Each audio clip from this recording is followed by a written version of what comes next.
சகோதரர் பக்தர் சிங் அவர்களின் ஊழியத்திலிருந்து விடாய் துணிக்கேற்ற வார்த்தைகள். மே மாதம் 25ஆம் தேதி. ஜெயங் கொள்கிறவனுக்கு நான் மறைவான மன்னாவை புசிக்க கொடுப்பேன். வெளிப்படுத்தின விசேஷம் 2வது அதிகாரம் 17வது வசனம்.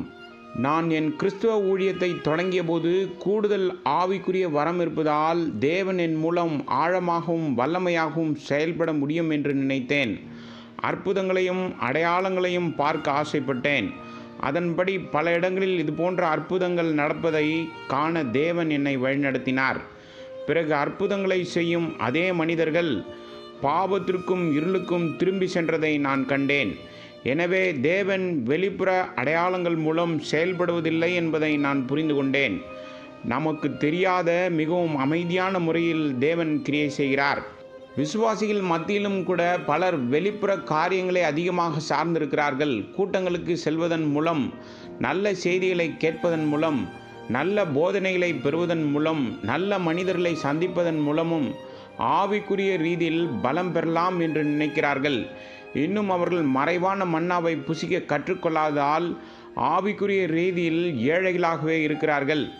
மறைவான மன்னா கர்த்தராகிய இயேசு கிறிஸ்துவே. நீங்கள் அவருக்காக அமைதியாகவும் தனியாகவும் காத்திருக்கும்போது நீங்கள் அவரை புசிக்கலாம். நீங்கள் வேதத்தை ஒரே நேரத்தில் மணிக்கணக்காக வாசிக்கலாம்.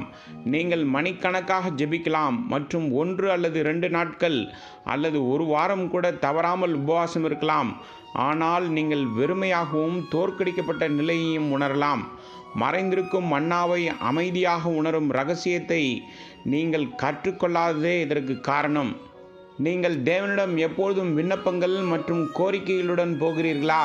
உண்மையில் அவரை புகழ்வதிலும் ஆராதிப்பதிலும் எவ்வளவு நேரம் செலவிடுகிறீர்கள்? நமக்காகவும் பிறருக்காகவும் நம் விண்ணப்பங்களை எடுத்து செல்வதும் அவரை ஆராதிப்பதும் பணிந்து கொள்வதும் மிக குறைந்த நேரத்தையே நாம் செலவிடுகின்றோம். இது மிகவும் எளிதானது. அவரை புசிப்பது மற்றும் பருகுவது என்பதன் உண்மையான அர்த்தம் அவரை ஆராதிப்பதும் அவரை பணிந்து கொள்வதும் அவரை உயர்த்துவதும் அவருடைய நாமத்தை மகிமைப்படுத்துவதுமே ஆகும். அவரை புசித்து பருகுவதன் மூலம் நாம் நமக்குள் ஜீவனை பெறுகின்றோம். மறைவான மன்னாவின் இரகசியத்தை நீங்கள் கற்றுக்கொண்டால் நீங்கள் இப்பூமிக்குரிய மற்றும் இயற்கையான ஆசைகள் அனைத்திலிருந்து முற்றிலும் விடுபடுவீர்கள். மேலும் உங்களிடம் ஏராளமான வேத அறிவு உள்ளது என்ற எண்ணத்திலிருந்தும் நீங்கள் விடுபடுவீர்கள். என்னுடைய ஆரம்பகால கிறிஸ்தவ வாழ்க்கையில் நான் வேதத்தை மனப்பாடமாக கற்று பல வசனங்களை மனப்பாடம் செய்து வேத அறிவால் என்னை நிரப்பினால் நான் ஆவிக்குரிய ரீதியில் பலமாகி விடுவேன் என்று நினைத்தேன். அதனால் நான் இரவும் பகலும் வேதத்தை படிக்க ஆரம்பித்தேன்.